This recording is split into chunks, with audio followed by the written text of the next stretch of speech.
News Channel 15's Mola Langey's live tonight in Myrtle Beach with a look at what we might expect. Mola. Well, Allison, visitors here on Ocean Boulevard that we spoke with say after more than a year of some pretty frugal spending, a lot of them are just ready for a vacation. They come for many reasons. Weather. The weather. And The weather has been beautiful. not to mention. So the weather wasn't really nice in New York. Came here and I'm loving it. Oh yeah, and And you know, I don't like too hot. So this is perfect. okay, but seriously, it's not all about the weather. Cute boys. The ocean. The ocean. It's amazing. It's got sand and water. Never noticed that. Anyway, It's spring break, and I just assumed it's going to be a lot of crazy fun stuff to do. Because there's one that was open for us. well, whatever the reason, some made the long trip to the Grand Strand. It is a 14-hour drive. You had to really want to come to Myrtle Beach to come that far. And some made the trip a bit longer than it had to be. 16 hours. But we got lost twice, so it actually ended up being about 22. So Getting lost was not even an option 1 year ago for Richard McFadden. He says a trip to Myrtle Beach last year, yeah, wouldn't have thought about it. but this year, And we think people will be waking up and saying, you know, look at what's there and we're going to go. perhaps contributing to the fact that more than 70% of Grand Strand hotel rooms are booked for the Easter weekend, according to Loftus. He says people are ready to sort of let loose. In spite of the economy, a pent-up demand out there. It's been tough because I got laid off the end of September.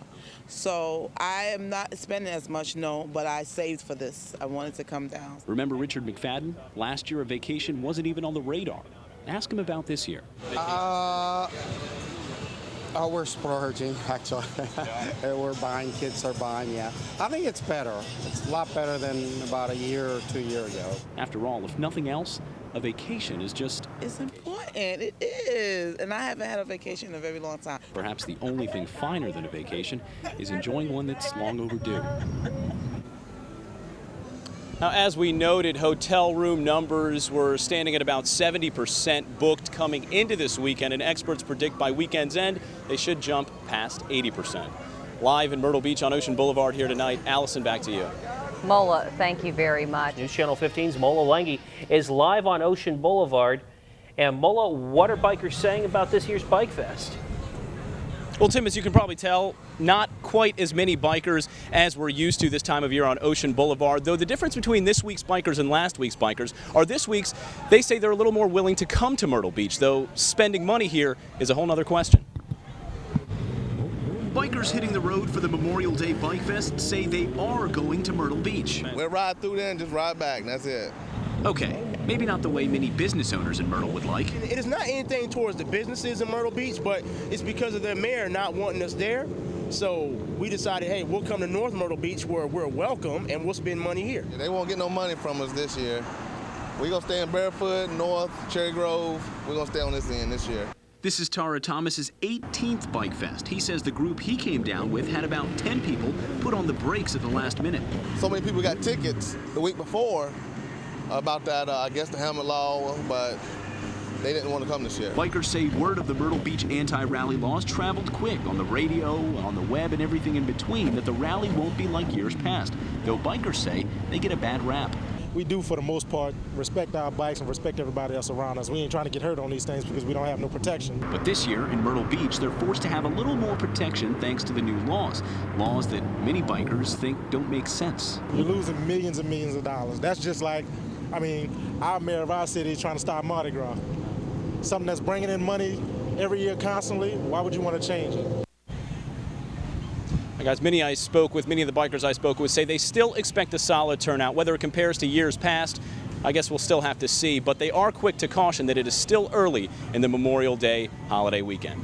Tim, back to you. All right, thanks a lot, Mola. That's right. News Channel 15's Mola Langey was at Myrtle Beach Airport for that wait today. Joins us now live in the Conway studio. Mola.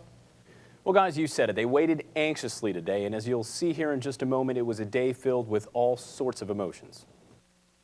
Is that on landing or going? Waiting is often the hardest part, as illustrated by Brandy Brown, who anxiously waited for her husband at Myrtle Beach Airport Thursday. He was expected back after a tour of duty in Iraq. I got his dog tags. They never come off, ever. Brandy showed all the typical nervous tendencies. There was the excessive foot tap, busy fingers, shaky knees, nail biting, the sway, and that snap clap thing. It's excitement, nervous, impatient.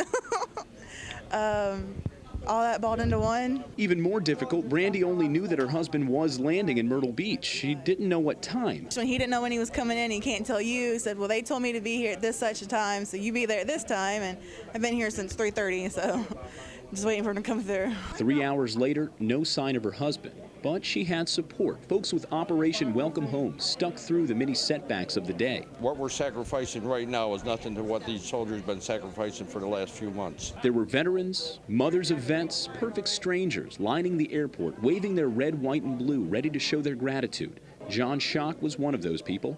He's a Korean War veteran. A lot of things have taken place between now and then, and I feel as though we, if we're good patriots, we should be out here supporting these people 100%. Meanwhile, Brandy stayed focused.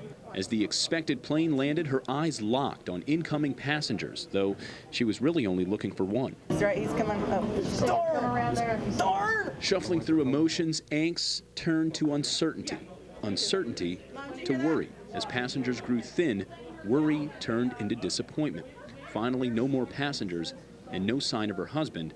Disappointment turned into tears. It's okay, baby, he's coming. I don't know how to explain. It's just very upsetting. I mean, you were told he's going to be here, and you hoped he was here, and you had everybody waiting for him, and then he's not here, and it's embarrassing and very depressing. While disappointed, Brandy says there's comfort in the fact that while her husband might be late, at least he's coming home. I am thankful for that every day. When he calls me or he sends me an email, that's reassurance to me that he is still okay. You might be asking how this sort of thing happens. Well, I'm told there is so much involved logistically with troops flying to their home cities after deployments. You have thousands of them returning to thousands of different cities across the country that it takes a lot of coordinating, and sometimes that breaks down. Allison, back to you.